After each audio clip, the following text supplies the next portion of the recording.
Welcome back to SoulBack. This is episode 118.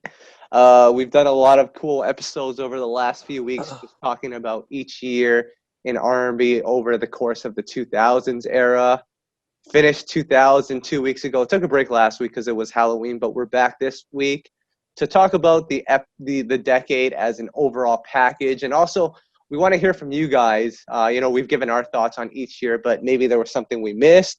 Maybe there's something you want us to talk about more, so we'll have it all done here. Ed, I can only compare this to like a Simpsons episode where it's like flashbacks the entire episode. Yes, it's like the clip show spectacular. Only my Simpsons maniacs remember that one. It was one of my favorite episodes, hosted by Troy McClure. I will be Troy McClure today, while Tom is Wendy Williams' butler. That's the only way you're getting paid, bro. Shout out to Tar Heels fan. He was one of the ones who tipped us off that we were even featured on the show. And for the people that missed out on that, Tom, Tar Heels fan, you might have missed it, but I've gone Hollywood, man. They just raised my pay on the SoulBack podcast. I'm feeling good right now. Well, Tom, for the people that missed out on this Wendy Williams thing, can you please expound just so people know what's going on? Please explain. I interviewed Dawn Robinson, formerly from En Vogue, and we had a great interview. And she kind of discussed the future of En Vogue and said she'd be willing to come back if Rona, not Corona, not to be confused with coronavirus. This is Rona. Oh, God. Well, when I saw some of the headlines, I was like, wait, what's going on? But no, Rona Bennett, she's actually been in the group for many years now, over a decade, I think. She kind of not took Dawn's place, but stepped in when they needed another member. Mm-hmm. And Dawn said she'd only come back to En Vogue if Rona left for a reunion, because Rona wasn't part of the original group. So this clip became viral. That was the part of the interview they pulled out and became viral. And made it to Wendy Williams' show. She didn't cite us. She didn't give us credit for airing our interview or anything or ask, but it is what it is. It happens. Claire, you mean to tell me after that whole interview, which I saw, by the way, good job. That whole interview, the only thing they pulled was the most drama-filled part to throw on Wendy Williams. I am so shocked. I can't believe that the drama sold it all. Yeah. I mean, that's where we're at. Shout out to Dawn, though. That was a great interview. Absolutely. But we're not here to talk about all the gossip. We're here to talk about 2000s R&B, that era. I mean, guys, this is your opportunity, and I have some topics in my mind right now, but this is your opportunity to really talk about some of your favorite albums, and we'll touch on it. And, what I want people to do right now, because we're going to be discussing it, is give us your top 5 favorite R&B albums from the year 2000 to 2009. And I want to compare it to your guys's and how it compares to ours. But Ed, when you look at the year 2000 to 2009, that entire decade of R&B, what comes to mind? When I look back at that year, and we got a lot of that in our recap because I took the opportunity to kind of revisit some favorite albums, look at some albums that I hadn't heard before, and was able to kind of put myself back in that time frame. It is the most bittersweet decade of R&B that I can think of, because look back at what we saw from the coming off of the 90s. We love the 90s and the great sea change that we saw there. And we saw that sprinkle into 2000s with like the emergence of neo soul and these new artists coming up and the young artists like Usher becoming superstars and Alicia Keys. By mid-year, we just had so much promise. By the end of the year, things just really started going off the rails a bit, and then into the decade that we just left. We'll save that story for another time. So I love that there was so much promise, so many hits, so many albums that have gone on to be classic. And if I'm saying it's a classic, you know it's a classic. So there are some great music that came out of it. But it's also bittersweet because I feel like it was the last decade that we got fully formed that was just good work. We didn't have to pick and choose the good stuff as we have to kind of do today. Yeah. Tom, when I look back at the 2000s, it was like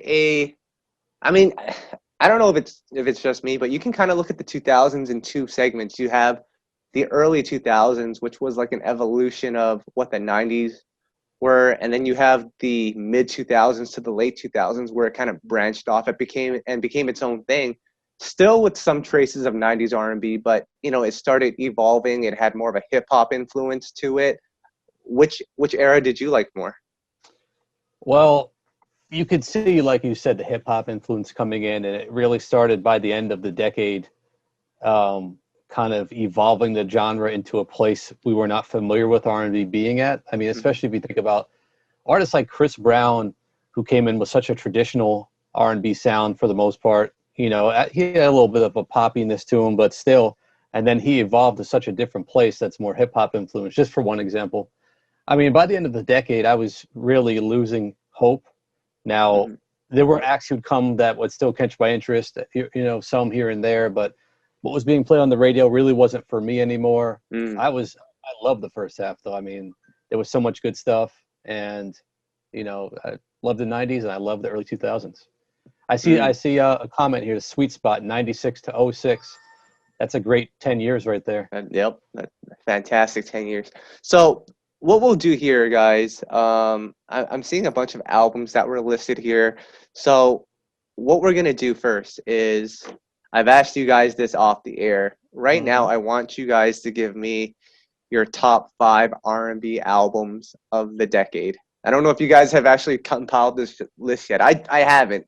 I have like a short list of like 20, and I'm going to see if the people yell at me if I forget something. But have you guys gotten that list ready? Ed, can we start with you? What are your top 5 R&B albums of the 2000s era? Well, I mean, my list is kind of on record. If you go to soulandstereo.com, you can see my picks for the top 30 albums of the decade. But the top 5, I've already championed them here a million times. I'll be happy to do it one more time. Are we going to go through all 5 at once? Give me your number 5, and then, Tom, you can give me your number 5, and we'll do how we... Yeah. We'll jump around. I'm going to show you some love right now, Kyle, because I know you love this one. Number 5 for me is my boy JT, his Justified debut album. Wow. Tom, did you expect that from Ed? No, did not. Wow. Expect that. I feel like Ed's going to get hated on for that pick. Oh, Sound up in the comments. I'm used to it. Before I get into mine, I just want to, I feel like people are going to get mad at us verbally and want to fight us if we miss some names. I just want to shout out a couple names who are not in my top list, just so I can mention them, to know that they gave us great music, even though I didn't pick them necessarily. Just shout out real quick: Tamia, Eric Benet, Joe, John B, Tidra Moses, Brandy, Mariah Carey, Robin Thicke, Donnell Jones, Marcus Houston, Mary J. Blige. Didn't make my list, but had some great albums. I wanted to make sure they're mentioned at some point. And my just missed list is Jill Scott, Tank, Aaliyah, Avant, and Faith Evans. Wow. Okay. Now that's all out of the way. I don't want anyone to get upset. I want to make sure we get some names in here. My number 5, it's a tie. Between? Neo, In My Own Words, and Justin Timberlake's Justified. Wow. Yeah. And y'all just gave me all that grief for JT, and then we got another JT coming through. You know what's funny? I'm reading the comments right now. Ed, someone says you were trolling when you put Justin Timberlake at number 5, but Tom just did it as well. Let me just say, I was a huge, like you were, Kyle, Timbaland and Neptunes stan. I was on the message boards for the Neptunes. Yep. This is my personal preference. I'm not saying it's the best, the 5th best album of the decade, but I just gotta say, for Neo, that really felt like a turning point. Like, I felt like he was merging the traditional sounds with some, you know, futuristic elements of R&B, but unfortunately not a lot followed after that in that same route. We ended up in a different place, I felt like. You know what? I have a couple on my list here that I do want to shout out here. Justified was probably going to be in my top 5, but I'm not going to get hated on by these guys like you have. So listen, if it's your list, it's your list.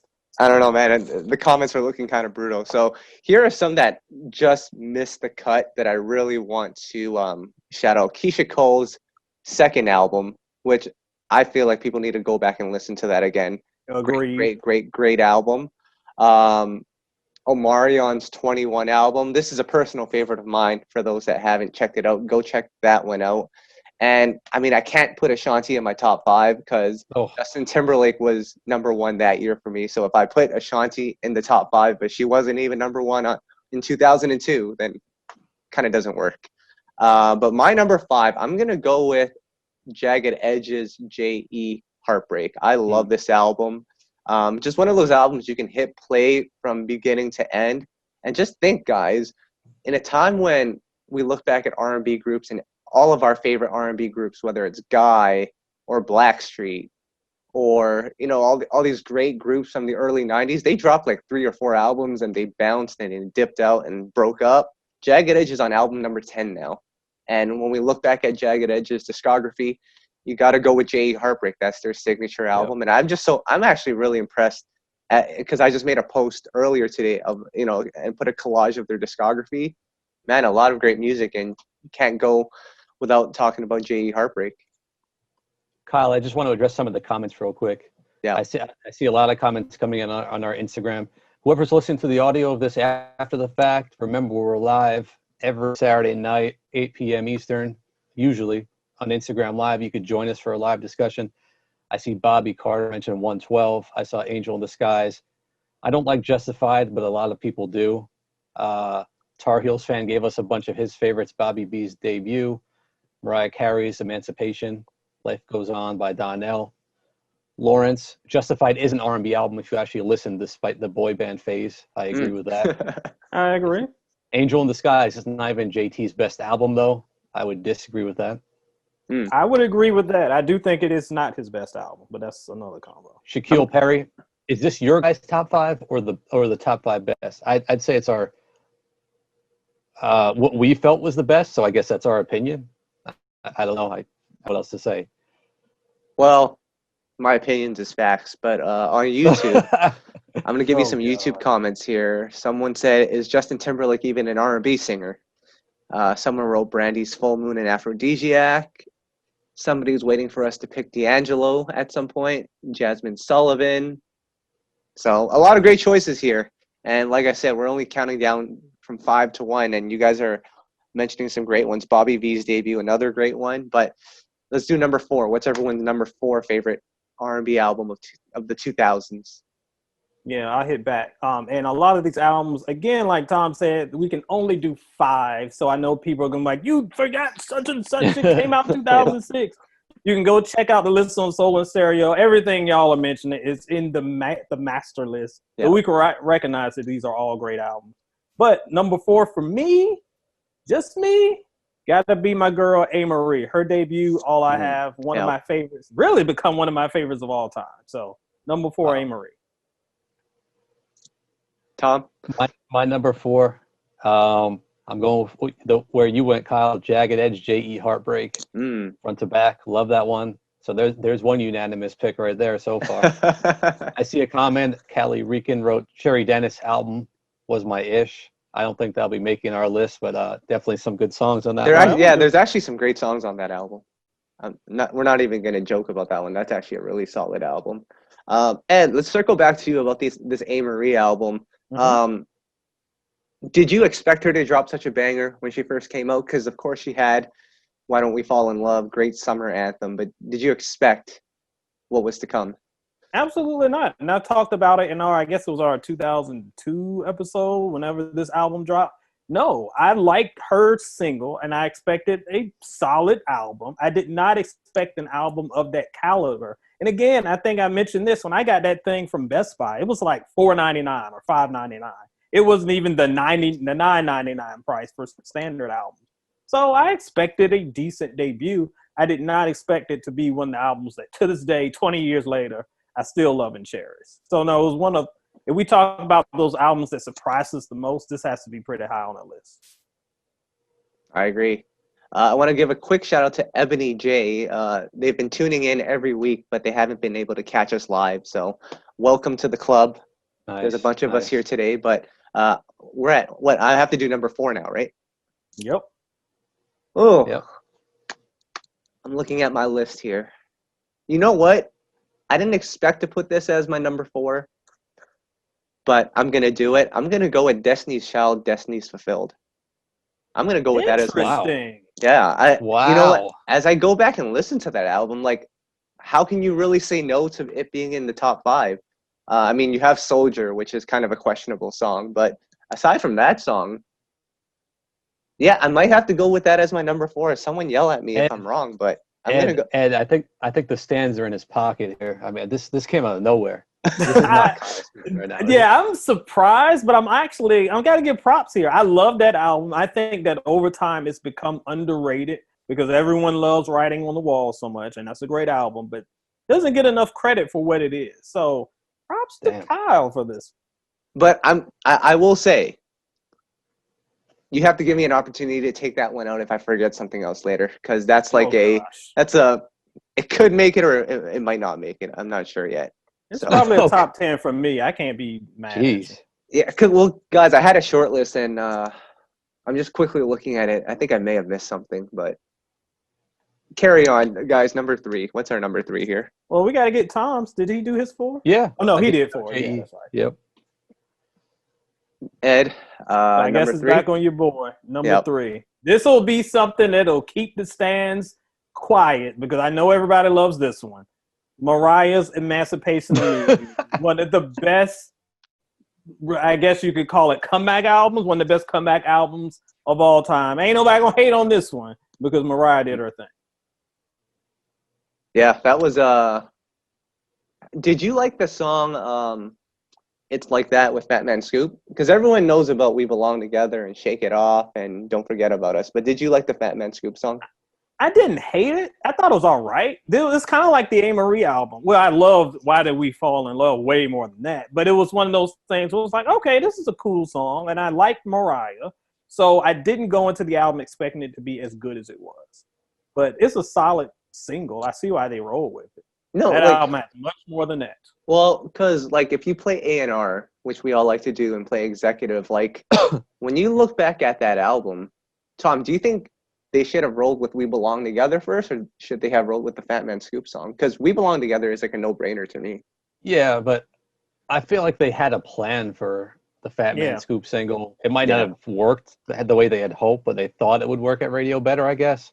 But sometimes that happens. You don't know how people are going to react once they hear something. So that's true. Fat Man Scoop. That was, what did he have out? He had the Timbaland and Magoo song.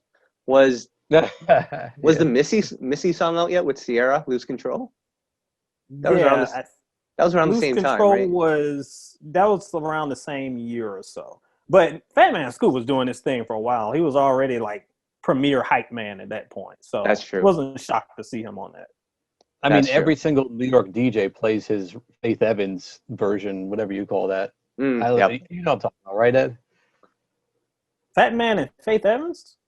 The Love Like This.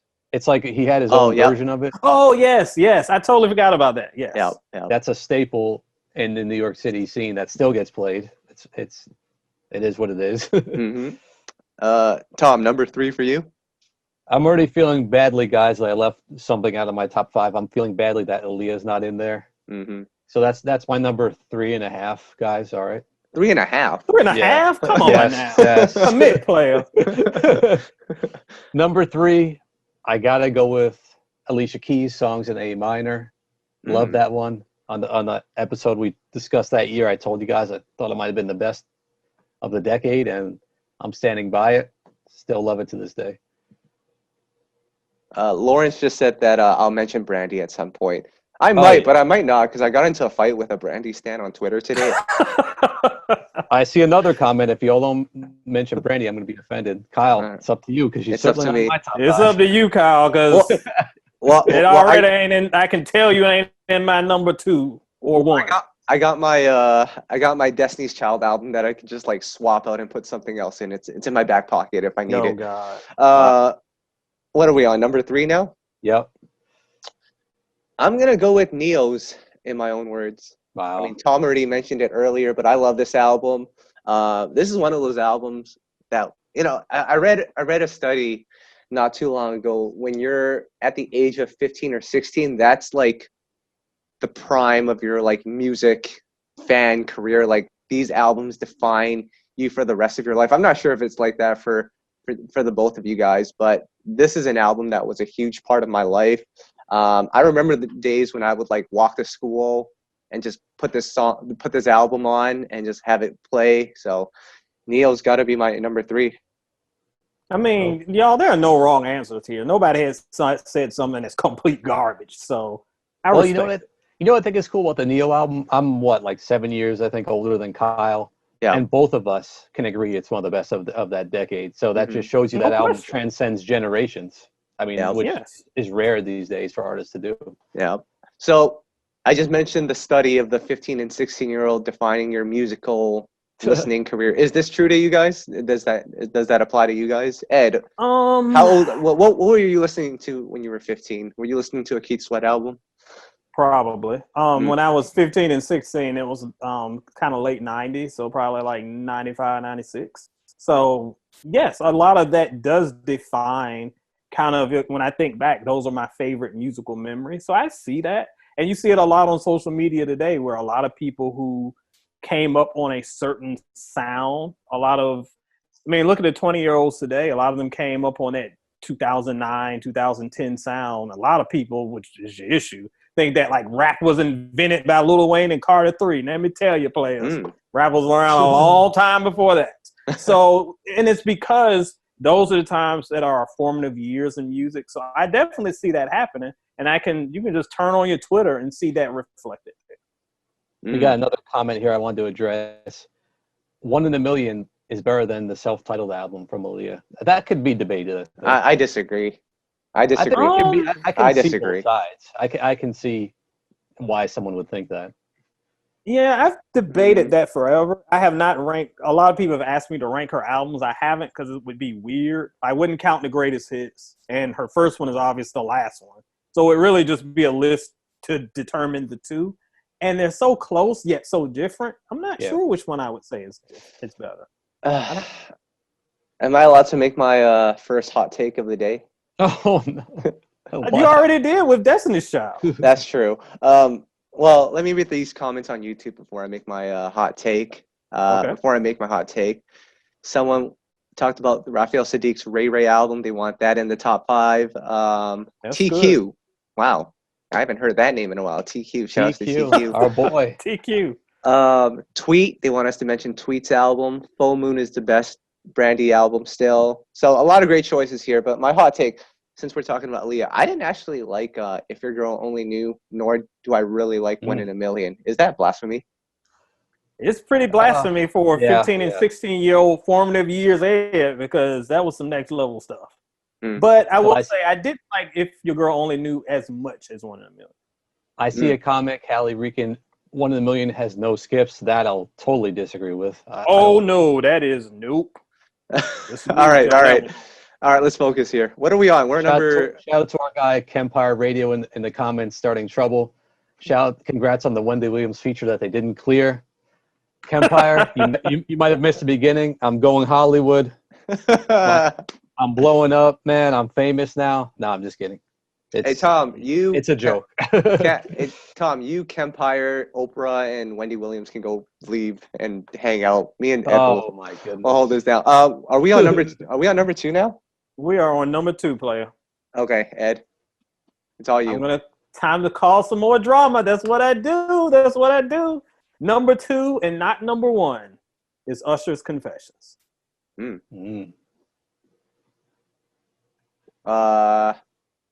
So I'm trying to think. You know what? I know what's number 1 for you, but yeah. I mean, you can guess by now what number 1 is. I love the Confessions album. People might disagree, but I feel like that for me, there were too many skippable songs. Maybe it was just because I had the deluxe version. It was like 20 songs. I feel like there's at least 5 songs I skip, and that's for me that did it in. No, I'm with you. I don't think that it's a perfect album. I didn't give it 5 stars. I gave it 4.5 for that very reason. It's some stuff that's skippable, but it's something I go back to. It's a defining album for him, a defining album for the era for sure. Yes. So I got to give it love. Tom? My number 2, this probably comes no surprise being in here, Music Soul Child's debut album, I Just Want to Sing. And it's a good time I bring this up because I'll be talking to him later tonight. Join me at 9 p.m. on Instagram Live. It's the 20th anniversary of this album today, and we'll be discussing it. So for anyone on here who can make that, join us. But it's one of my personal favorites. It made me a Music Soul Child fan, and kind of, helped usher in evolved that neo soul sound, they called it a bit. And yeah, love this one front to back. Great. Thought this was gonna be your number one. I'm kind of surprised. No, And now I'm curious. can you guess who mine? You guys know who my number one is. No, I know what it is now, but Really? we'll see. No, I don't know. Yes, you do. You do. Okay. My number two. See, I'm stuck between two. You know how like back in the days when you bought CDs, you could buy like 2 CDs for like $15. It's like the bundle package. Yeah, I remember. So we're gonna go with Usher's 8701 Confessions bundle package. Can we do that? Good God. Because I love both, and I want to give Yeah. love to some of these other artists, and I can't put 2 Usher albums in my top 5. I love both for different reasons. I feel like I love the singles more on 8701, but some of those album cuts on Confessions, like Yeah. Superstar and Throwback, like I can't really exclude those songs from this list. So I'm going to go with the bundle, 8701 Confessions. Wow. I mean, Kyle, there's people waiting with pitchforks if someone doesn't name Brandy. So I hope you have a Hey, trick up man. your sleeve for number one. Hey, man, don't worry. And I love that album, but I'm kind of like Kyle. I will go to war with the stands on this one. I like that album, but I don't think it's anywhere near like Relax. what we're talking about. Relax. But if it's on your list, cool. Just ain't on mine. All right, so before we get to our number ones here, I'm going to name a couple of other comments here. Wadner said Chris Brown's debut is number 2. Genuine's The Senior was great too. I think that can be debated, but it's your list, not mine. Confessions had no skips for me. Also a masterpiece. Ebony J, like I said, a newcomer, said Trey's debut would be number 2 for me. You know what? Trey, I wouldn't put Trey's in my top 5, but that is one of my favorite albums of that decade when I really look back at it now. And when we're looking on YouTube here, someone really wants us to mention Faith Evans' Faithfully. Y'all know I love that one. One of you guys better name that, because it's top 10, but not top 5. I see a comment here on the same thing on Instagram, D Swint Music, Faith Evans Faithfully. The First Lady was also an amazing album. So shout out to Faith Evans. Yeah. Yep. Love Faithfully. Before we get to number 1 here, Ed, someone wanted to know who's better, Kenny Lattimore or John B. What do you want to know? I don't know. Someone named someone with the username LaFace Era wanted to know, and I'm LaFace Era. Yeah. I mean, are we talking vocally? Are we talking catalog? Catalog, John might have them. Vocally, I don't know. Kenny's up there. Kenny's a beast. He's up there. Yeah. All right. Anyway, I'm gonna say catalog is John B. Yeah. Easily. Yeah, catalog is probably John B. Yeah. Vocally, it could go. It could go Kenny. He's Might kind have of to do Kenny with them vocals. Yeah. He's kind of a monster, you know. Number 1, guys, the number 1 album of the 2000s decade, and we've been talking about this for the last 9 episodes now. We've been talking about all these great albums. So, Ed, what is your number 1 album of the 2000s decade? No surprise. I have said it before. I gave it 5 stars. Man, it's one of the last R&B albums I gave 5 stars. Y'all gonna be hot about that. But my girl, Tom's girl, but not the album he likes. The Diary of Alicia Keys, my number 1. Wow. Why? Yeah, why? That's a great question. That's a great question. Why? Because it's great. I feel like the first, if you go back, and someone, I wish I had seen it, someone in the comments had mentioned, went by too fast, that a lot of the hype went into the first album, which I know Tom loves, and it's fine, but it just did not grab me. All the hype and promise that we got from that first album was fulfilled on the second album. From the production, from the performances, had some of her best songs. While the first album was a lot of promise, the second album, to me, that promise was fulfilled. So that's why it's got to go tops for me for that. Tom? My number 1, I think you guys might have figured it out. My boy Shaquille Perry in the comments figured it out. Amerie, All I Have. Oh. You know what the cool thing is about this album, though?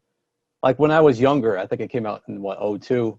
I loved it. And now, to me, it's validation that I know what I'm talking about when it comes to music. That the fact that you guys both think it's top 5 as well, or at least acknowledge it's really one of the best albums. I know what I'm talking. I knew back then, and I know now. I'm patting myself on the back, guys. Agreed. I give props when it's due. I only slander you when you're wrong. All right, my number one. Before we get to my number one here, because I know a lot of people are waiting with pitchforks. That Destiny's Child pick. Am I allowed to still reverse it, like yes. that Uno card? That's gone.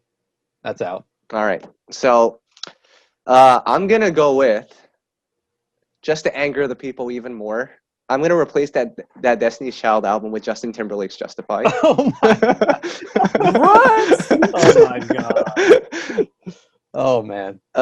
It's a good thing we're all not in the same room with everyone who's listening live. A brawl would have broken out by now. Yes, we would not have heard anything but just an uproar of screams. Tomatoes would be thrown at me.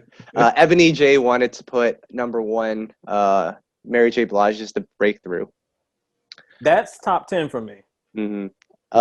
Actually, that's probably like number 6 for me, to be honest. All right, let's focus here. My number one album of the 2000s era. Some might know her as Ray J's sister. Oh God. Some might know her as the Vocal Bible. Uh-huh. Her fans are known as the Stars. They known as some. The album, she dropped 3 in the 2000s decade. Full Moon, she dropped Human, and she dropped Aphrodisiac. The number one album is not Human, but I think we knew that already. The number one album is not Full Moon either. I think that might surprise some people. But the number one album of the 2000s decade for me, and Timbaland once quoted on this album and said, "This is the champion song." I'm saying this is the champion album. Guys, let's talk about our love for this album here. Brandy's Aphrodisiac, no pun intended. Oh man. Listen, I love the album. It's probably not in my top 30. I love the album though. But I think you. It's probably in my top 20, I'd have to say. But you guys have to realize this. If something is in our top 30, there was probably over 1,000 albums that came out in this decade. So if we can all agree something is this high, I think that's fair enough. We don't have to say, oh, it was number 5 and not 6. Yes, it's number 27. What's wrong with you? When, especially in my list, I went through like dozens and dozens, like 100 and some albums. So to be in the top 30 is a big deal. So show love. All of these albums we're talking about, it's all love. But I have not heard anything mention a whack album yet. But let me explain why I have Aphrodisiac as my number one album. You know, a lot of people listen to music for different reasons, right? Some people love it for the production. Some people love it for the lyrics. Some people love it for the melody. Some people love it because it uplifts them, makes them sad. I love this album because it taught me 2 words, aphrodisiac and sedity. So it was educational for me. So oh my God. So I'm reading your comments. I can't believe Brandy taught you the word sedity. I'm reading comments. Sedity and Turn It Up ruined the album for me. Someone else said I hate Sedity. So Sedity is pretty bad. Yeah. Another person said I hate Sedity. Yeah, that song is pretty bad. so is Turn It Up though, Tom. I love Turn It Up, guys. That's such a groove. Come on. Wasn't that supposed to go to Michael Jackson or something? The rumor was that. I don't know how true it is. Turn It Up went to Michael Jackson? Wasn't that a rumor? It's like half of the songs that came out between 2000 and 2005 were supposed to be on Invincible. I feel like people just say that for clout, but it's not even true. Yes, it just sounds like he could sing on it. So Michael was supposed to have that. All right. Wow. All right. I'm out of questions here, but what is?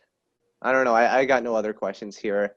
Well, let's go to the comments. I mean, let's take it to the comments. And I mean, we can just ask them, like, who were your kings and queens of R&B in the 2000s? Who were the 2 male and female acts that you thought ran the decade? And here's a follow-up question. Is there anyone who gave up on R&B during the 2000s and why? And my question to you guys is, out of us 3, who has the best top 5? Remember, I put Brandy on my list, so. Oh, no. Oh, God. I'll be honest. I mean, I didn't give up on R&B during the 2010s, but I feel like it was testing me. in the later years, and then I started. You know, I got Soul in 2009, so I had to keep it going. But man, it was not easy. Shaquille Perry, Tom has the best top 5. Oh, apparently, I was doing pretty well according to CDJ until I put JT over Destiny's Child, and then Aphrodisiac over Full Moon. I was doing so well. Wow. Lawrence said I gave up on R&B when Chris Brown, Usher, and Beyonce went techno. Oh man, that was fun times. That was like 2012 though. They were like two halves of bad R&B. There was like the techno / EDM. EDM. So yeah, it was the EDM era, and then we had the trap era later on. So those were the two identity crises we went through. Angel in Disguise, Tom has the best top 5 per usual. Facts, I appreciate you. Even after I put a Brandy album in there? Isn't your username named after a Brandy song? It is actually. Well, hold on a second, guys. I'm reading this comment. Music's album defined my 2000s along with Brandy. Well, Brandy Music defined my 2000s. Guys, where was Music's debut album for you guys in your list? I mean, where would it have made it? I mean, it definitely would have been on there somewhere. I think it's his best album. I don't think it's as up there as Tom does, but I mean, he has his personal connection to it. So I'm not going to ever take it away from it. It is one of the more defining albums of the decade. Not in my top 10 by any means, but definitely would be on a list on it. No, I would go with Love and Music over his debut. But I think that's just because you hate. That's because you hate neo soul. That is true. Okay. Well, then that don't count. That is true. Well, who is the king of the 2000s? I mean, he who shall not be named obviously comes to mind for this honor. Tom, speaking of that guy, didn't you get lectured that we have to mention him because it's educational? Oh, did we tell Ed about this? No, you did not tell me about this. Someone was telling us how to run our brand, basically because the textbooks are going to be talking about Trump, so we have to talk about R. Kelly or something. What? Give me the logic here. I have no idea. I don't know. I mean, I talked about in the previous episode. I feel like historically speaking, it's kind of irresponsible to act like none of his stuff existed. Because if you do that, you have to take away all the writing credits and all that stuff. That gets too weird and too sticky. So yeah, I'm okay with mentioning them. I'm just not okay with celebrating them. But if we're talking about the best albums of the decade and one of the more influential people, he would be in the conversation. But I think my king would easily be Usher because he has had the most dominant presence across the decade. You know what? Usher is my king too, but this is a name that didn't show up on any of our top 5s. And Joshua Ewing said D'Angelo's Voodoo is a classic. Where is Voodoo on your list? This is a whole I feel like we argue about this every episode. Yeah. Now let me just say, Brown Sugar, it's not this decade, but is one of my top albums of all time. I did not like Voodoo, and I promised last episode or whenever we discussed that era, I said I'd try to revisit and try to understand it. I just can't, guys. I can't. Hey, if it's been 20 years, if you haven't gotten it, you ain't gonna get it. And that's cool. And as I said in that last episode, I don't love it personally. As a reviewer, I give it props. It probably would be in my top 10 if I was as a reviewer. Would it be in my personal top 10? It probably wouldn't be in my top 100. But I understand the influence, and we can't look at it as like a neo soul comparison to Brown Sugar. It is more of a funk album, 60s era. For that, it's good for what it is. It's just not Neptune's boom, boom, boom. It ain't that. But can you imagine if it was? I'd still be listening to it right now. I would not like to imagine that. Okay. So Usher is unanimous for the male. For the female. But I will just say, I mean, let me just say one thing about R. Kelly, and then we're going to get off this topic. But I did not like a lot of the music he put out from 2000, 2009, or whatever this decade is. I didn't like a lot of it. So I talked about this on the Cypher on Soul and Stereo holler at us on Facebook, Soul and Stereo Cypher. But we talked about this week. We celebrate R. Kelly, and there are a lot of fans who act like he's bulletproof. People were talking about the verses, and somebody was saying no one could beat R. Kelly. Well, R. Kelly was great until about 2003, whenever Chocolate Factory came out. And after that, he got really inconsistent. So I understand. That's why I can't name him King of the Decade, because he was all over the place. I like Love Letter. Some of the other ones were okay, but no, it was too inconsistent. You didn't like Thoya Thong? No. Oh, okay. Move your body like a snake, Ma. That's classic lyricism right there. Boy, you can't. That video would be all kind of problematic today. Y'all would get canceled.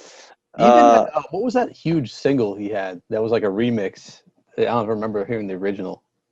I'm a flirt. Ignition. Oh, I liked it. No, I liked Ignition. Just kind of cheesy, you know, but it was huge. Oh, it was very cheesy, but I liked Ignition. I like the original. I want to give a quick shout out to Callie Rican, I think is her name. Trey Songz Ready is one of my favorite. Lloyd, Street Love. You must be around my age, because if you like those albums, then yeah, we're around the same age. However, she also said Music Soul Child and Brandy defined her 2000, so you might have to re-listen to Music Soul Child, Kyle. I'll try. Queen of R&B in the 2000s. Two names come to mind. Mm-hmm. I mean, three. I mean, if you want to put Ashanti in there, but it would probably be Alicia Keys. That's what makes sense to me. No. Yeah, it would definitely be Alicia Keys. Who wouldn't it be? Who are you going to say? I thought we're going with Beyonce. Not for the 2000s. Really? Not for me. Nah. That's close. That's a lot closer than people think. I'm just thinking about it now. Because she had 3 albums. People might say, "Oh, she's pop," but I mean, she was still doing R&B in the beginning, and then kind of evolved. Yeah, I'm not calling that pop. And for the record, that's why earlier on I said I preferred JT's second album to his first. I feel like the second album is definitely more pop than the first. That's why I didn't count that in the list, just for the record. But no, I don't love Beyonce's debut. I know everybody loves it. I do not love it. So I think that the B-Day is still her best work. And Sasha Fierce, even though that was when she started getting the popularity that we have seen today, I also don't love that album. She has some big singles. I don't really like a lot of the content. But Alicia was a little bit more consistent. But someone did mention you also have to factor in Destiny's Child. Then if you do that, then I think she's the queen. If you don't, then I think I'll give it to Alicia. I don't know. I feel like that's a little bit of a cheat. I see the argument, though, but I feel like I would have to judge on solo material, so I'm a little iffy on Well, I'll say if we're going by material, like what do I prefer? Obviously, Alicia Keys. But if we're going by who was the biggest or considered the biggest at that time, I feel like Beyonce was a bigger star. Maybe not in the 2000s. I don't think so. I think a lot of what you're remembering is like Beyonce was big in R&B. She was not what we see today until Single Ladies and going into this previous decade. That's when she really blew up. In 2000, 2006, she was just a very popular R&B star. I don't think she was on the level that we see today. Well, I'm gonna throw in a sleeper. I'm gonna throw in a sleeper and say Mariah for that one album because it was such a big album. Early on in the 2000s, Mariah was looking kind of shaky with Glitter and Charm Bracelet, but after that, I think she kind of regained momentum. I don't know if all throughout the decade she was where Alicia and Beyonce were, but I think I would put her in that conversation at least. She would be in the combo, but I wouldn't put her at top either. So we're running out of time here, guys, but I just have to read one more point that I thought was that was pretty good here from Wadner, and you guys will love this one. Apparently, Beyonce stole Amerie sound. Oh, don't start that again. Say that. That's the one song that was produced by Amerie's producer, Rich Harrison, right? That's why they say that. Yep.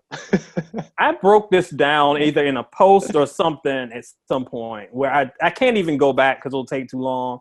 The timelines don't match up. Like, that's something that's been blown out of proportion. You're going to get my head will explode if I start explaining that again. All right, I'm gonna ask one more question for you guys here. Which artist that debuted in the 2000s did you think had the most promise, and did they fulfill that promise? Ed, I'll start with you. For me, Oh, after her debut, I thought I've gone on record saying this, and everybody's gonna poo-poo on it because they're doing the hindsight thing and be, oh, you should have known. But no, if you were living in 2000s, you would feel me. I have said on record that I thought Amerie would be as big as like a Rihanna is today. When you consider how good that debut was, how much momentum she had when One Thing dropped, didn't quite get fulfilled. But to me, that's the person I thought was like, okay, she's about to do it. Didn't quite do it, but I would have bet that house on her by the second album. By the third album, I ain't really work out like that though. What about you, Tom? Well, just to chime in on that, yeah, obviously I was big on Amerie too, but she didn't really want fame, it appeared. So I don't think she got to those heights because she didn't really want to, which is unfortunate. I think we kind of missed out on something there. I'm gonna shout out my boy, and I'm gonna shamelessly plug once again. Music Soul Child will be on with us live in about 10 minutes to talk about his debut, 20th anniversary today. But I was a big fan of him back then, and he really didn't let me down at all this decade. I think he released, is it 5 albums this decade? Something like that. Do you know anyone? And I'm not gonna say I love them all, but I think they're really all at least above average. I'd say at least 2 are classics. Very strong. So, and he was always someone I was waiting. I mean, when On My Radio came out, I was a little, questioning which direction he was going, and then he came back. The rest of that album was actually pretty good. It wasn't like it was totally in the wrong direction. So, he's someone that never really let me down, and that's why he's my boy. And today, real quick before you jump in, Kyle, I just want to say, On My Radio gets a lot of heat. It ain't that bad. It's really not. The song? It actually the album. Oh, okay, because I was gonna say, like, I might be on the wrong podcast if we like the song. No, the album. I don't think it's that bad. Oh, yeah, it just gets hate because of the single. Yeah. So I had 3 debut artists that I thought would be really big. Number one, well, I mean, Ashanti, I thought was gonna be huge, and to be fair, she was at one point. So I can't really say that was a disappointment. She fulfilled what I thought she would. Longevity-wise, I'm going to blame that on the federal indictment that Murder Inc. was under. Oh, please. It's fair. Had nothing to do with all those songs with Baby in the title. The other person, or the second person, was Chris Brown. Because when I saw him in his music video, I immediately knew he was a star. Now we can go on for the next 5 hours to debate whether he's fulfilled that potential. Because he's still a big star, but in a different type of way, I guess. His music is way different than when he first started, but I would say Chris Brown fulfilled his potential. The last one I was going to mention, someone mentioned it on the chat too, but Carey Hilson, because this was like the beginning of the MySpace era, and I was following Carey on that. I thought she was going to be huge. Did she fulfill her potential? I would say no, for the fact really she has 2 albums, and I'm actually going to be speaking to Carey soon, so we'll get the history on those 2 albums. But for me, that's probably the person that kind of let me down, is 2 albums. Great albums, but if it's just 2 albums, I can't really say that you fulfilled your potential. I gotta agree. She's enough, but it just seemed like she was going to be the next up. Didn't quite make it. I got to put you guys on the spot. I know we're almost out of time. Last question. When you look at the 2000s, I'm sorry, which artist comes to mind that debuted in this decade that you now would consider a legendary artist? I have 3. That's it. The only 3, and I will argue these names if anyone wants to argue about them, but to me there's only 3 so far. There are more to be named. I'd say someone like Neo has a bit more work to do. Right. Wow. Chris Brown could be argued. I'd say personally no, because I don't like his music. Come on. Legend is a push, though. But anyway, go ahead, Tom. I'm going to go with music. Just personally, I feel like him, Jill Scott, and Alicia Keys are the only 3 I could say have earned a legendary status. and they had to debut in the decade. Yes. It's hard to argue that. I'm going to throw a couple more because I think someone's going to name it. John Legend. Damn. Now, John Legend. it doesn't Longevity? count if your last name is Legend. I mean, he's still going. He's still on a major. He's still But pushing. he never had a classic album. That's true. Tom's right. I think that's the requirement to be a legend, is at least having one classic.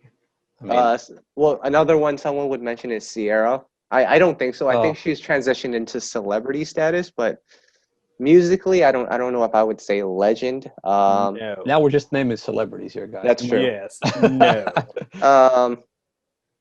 I've seen people say Omarion because of what B2K accomplished. No. Tank. I mean, Tank's been at it for almost 20 years now. I will withhold comment on that.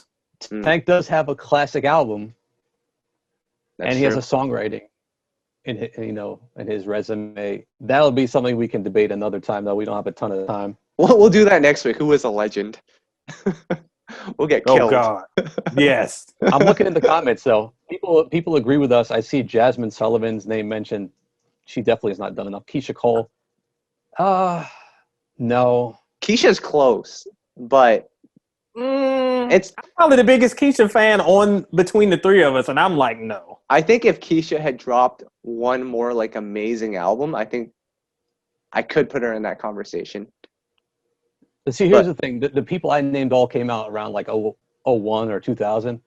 I think people like I see names Keisha, Jasmine, Fantasia, they need more time. They haven't built up enough of a legacy yet. So I think you need at least probably 15, 20 years. That's true. In my opinion.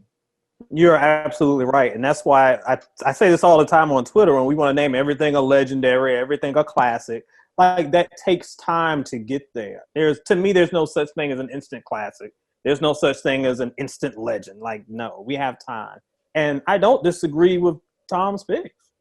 Music is borderline to me, but definitely Jill and definitely Alicia.